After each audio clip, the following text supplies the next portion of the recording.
Hey guys, I just wanted to do a live video for you on what I take and why I take it, mostly for fertility.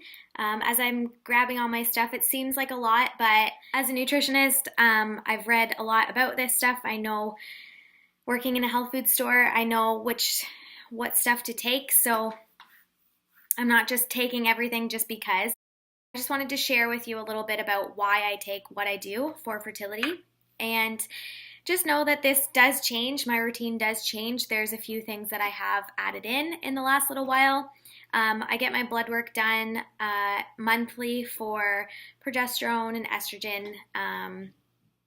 And every so many months just to check like my vitamin D, my iron, my thyroid, B12, things like that. So I do know where my levels are at, so that helps to know what you should take. I just wanted to start with a multivitamin. I'm not huge on multivitamins. They have the very basic dose of everything, so if anything, I'd probably take BioStraff, but I do take a multivitamin. I really like the Innate line, so I take 2 of those every day. I also go back and forth between evening primrose oil and flaxseed oil. So evening primrose oil, some people will debate on that you should do flaxseed oil and then evening primrose oil. I'll tell you why I cycle this way. So I take evening primrose oil from day 1 until ovulation. The evening primrose oil can cause uterine contractions, so that's why I take it, especially with endometriosis. I get a lot of uterine contractions already, so I take the evening primrose oil from day 1 until ovulation, and it helps with cervical mucus. And then you switch off to flaxseed oil and you take flaxseed oil from ovulation until you get your period. This is to help with like balancing hormones and prostaglandins. You can check more of that out on my Instagram stories. The flaxseed oil also helps with estrogen, keeping the estrogen up for the second half of the cycle. With endometriosis, most people's estrogen is high. Mine is actually quite low. A lot of my hormones are quite low. This is why I take so many things. And it does help. I do notice a difference along with diet.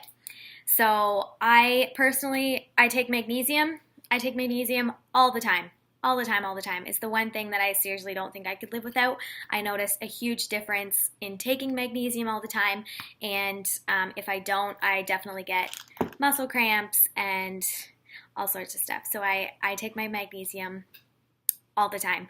I take the AOR BComplex just to support stress. There's not a lot of stress or adrenal complexes you can take when you're trying to get pregnant or if you're pregnant. So this just supports your adrenals, helps through stress.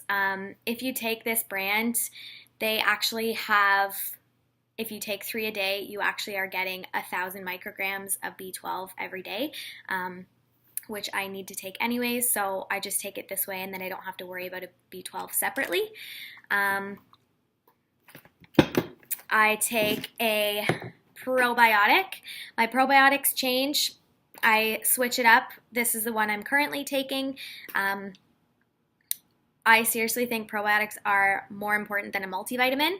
You can check out my latest blog post on that. It's rightliving.org, WRIGHT. But I always take a probiotic. That's nothing that changes for me, like fertility-wise or everyday anyways. Another thing I take is vitamin D. I get my vitamin D levels checked, so I know how much to take, and I can kind of adapt it from there. I probably take more than what most people would take. I also take a iron supplement.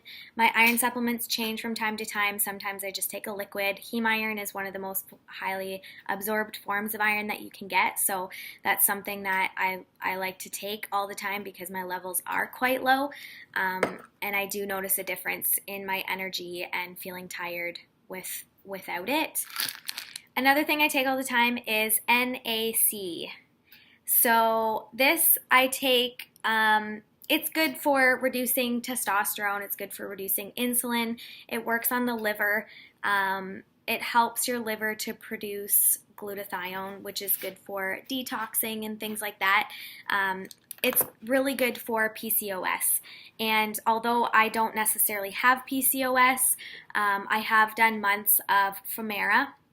Femera is a fertility drug, and if it's taken too much, or not even too much, just some people can develop PCOS from taking it, and I have actually developed a few cysts from taking it, so I am not taking it anymore, but the NIC can help with that.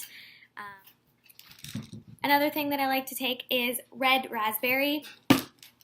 This is something that I get through my practice, so it's not something you can just get off of the shelf, but it's a blend. It helps with digestion, and it can help with milk flow if you are breastfeeding.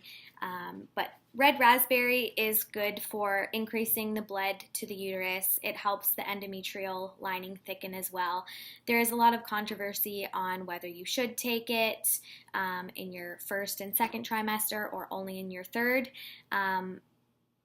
I suggest that you do your own research on that. I feel 100% strong and safe taking it all the time. There's a lot of herbalists that use it to help get people pregnant too. So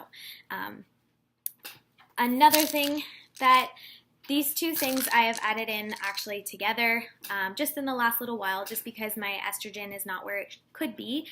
Vitex is also known as chase tree berry. It can actually shorten some people's cycles. It can have a negative effect on some women. It is a hormone balancer, so just be mindful of that. It's one that is actually known for improving fertility. It helps to increase progesterone. If you have excess testosterone, it can help reduce that, and it helps to stimulate luteinizing hormone if it's low. So Vitex, also known as chase tree berry, can help bring down excess estrogen. It can help regulate prolactin too, which is a problem. So I take 2 of these a day. I have taken Vitex for a long time, like even before I knew I had endometriosis. It's not enough in a herbal combination. It didn't really do a lot for my progesterone levels. I actually take suppository progesterone as needed as well, because my body just does not make progesterone, which is part of having endometriosis. But I personally take black cohosh to help increase my estrogen. My estrogen is not high enough during the second half of my cycle. It helps, it's a hormone balancer. It helps to decrease luteinizing hormone if you have an issue where luteinizing hormone is too high. But yeah, I take this personally to help increase my estrogen during the second half of my cycle. I do take a few prescriptions. Obviously, the Femera, I told you I'm not taking that right now. I did take it for about 6 to 8 months. Only for 3 days. Some people take it for 5 days. I do take a thyroxine, which is prescribed because my thyroid is still not working, even with other things that I take. It's working good now, though. And also tyrosine. I take tyrosine alongside that. Not every day, but some days, because it can, sometimes the thyroxine, your body has a harder time converting it from T3 into T4, so the tyrosine can help with that. I also take, unfortunately, I would really like to get off of this one, but I take bromocriptine, which is for hyperprolactinemia. So my prolactin levels are actually too high. It happens to a lot of people, but that is an issue when you're trying to get pregnant. So I do take that. I tried to do that naturally. My prolactin levels they were at 25. I tried to do some natural things. They came down to about 15, so it did help, but they should be under 10 or so I've been told. So after doing some natural things, they went back up to 27, so hence the bromocriptine, and I take that at night. The last thing that I wanted to tell you about that I take I do take progesterone suppositories. That only happens through the second half of my cycle. I have noticed a big difference when I actually got my progesterone levels checked. They should be between like 80 and 100, depending on who you ask. Just my specialist doctor said she would like them between there. You can see the charts online as well. Mine was at 1. So even on some of the herbs to help increase progesterone, that just wasn't happening for me. So the progesterone has made a huge difference in my cycles, a big difference in my pain levels as well. So yay for progesterone.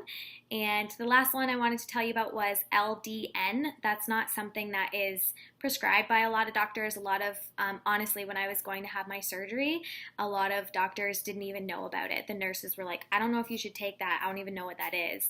But my specialist likes to do things as naturally as she can and just help balance your hormones.